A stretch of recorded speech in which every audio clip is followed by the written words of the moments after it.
नेपाली दाइहरू अरे अन्त तपाईँहरूको कारणले अस्ति म यहीँ लौटा थिएँ यहाँ मेरो कपडा 300 को कपडा यहाँ खराब भएको थियो यहाँ राम्रो भयो त यार नेपालबाट भागे नेपाल दाजु तपाईँले भेट्न आउनुभयो यो भन्दा खुसीको कुरा के छ यता अरू त्यो त हो यो त हो नेपाल विश्वभरमा तपाईँको पहिचान बन्यो कसको कारणले हाम्रो होइन झगडाहरू कहिले गर्दाखेरि पनि सावधान रहनु होला केही झगडाहरू विश्व प्रख्यात भइदिन्छन् केही झगडाहरूले घरबाट टुटिदिन्छ कुरो त्यही हो कि होइन कुरा त सही हो आज त लडाउनु भएन त तपाईँहरूले आज अब भइगयो सर तपाईँ आउनुभएको अलिकति मान राख्दिउँ भनेर हो पाउनाको पनि इज्जत पाउनाको पनि मान राख्दिउँ भनेर एकदम यो यही 3 जना टिमले बनाएको भिडियो जुनले चाहिँ खतरा भएको छ ठाउँ यही हो झगडा यही हो मान्छे पनि उहाँहरूले हो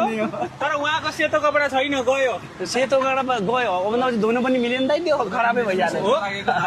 हजुर सेतो दागले तर सेतै परिचय दियो तर अरू कपडा हामीले फाले पनि यसलाई चाहिँ म कहिले जिउन फालिसक्दैन टोपीलाई यो मेरो ज्यान हो यसलाई म कहिल्यै पनि फालिसक्दैन यो हमेसा यहीँ रहनेछ तपाईँ लडे पनि टोपी लड्न दिनुहुन्न नै उहाँलाई कसले चिन्नुहुन्छ उहाँलाई अनि यो भित्ताला गल्लीलाई हेर्नुहोस् त यो गल्लीमा उहाँले बनाएको भिडियोले चाहिँ संसारै लगभग 100 मिलियन भन्दा धेरैले हेरेको छ यहाँ बसेर पर पानीमा 2 जना झगडा गर्दै गर्दाखेरि चाहिँ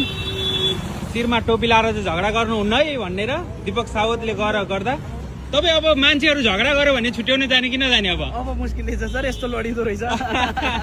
तर जानुपर्छ त्यो चाहिँ एउटा ऊ मात्रै हो झगडा चाहिँ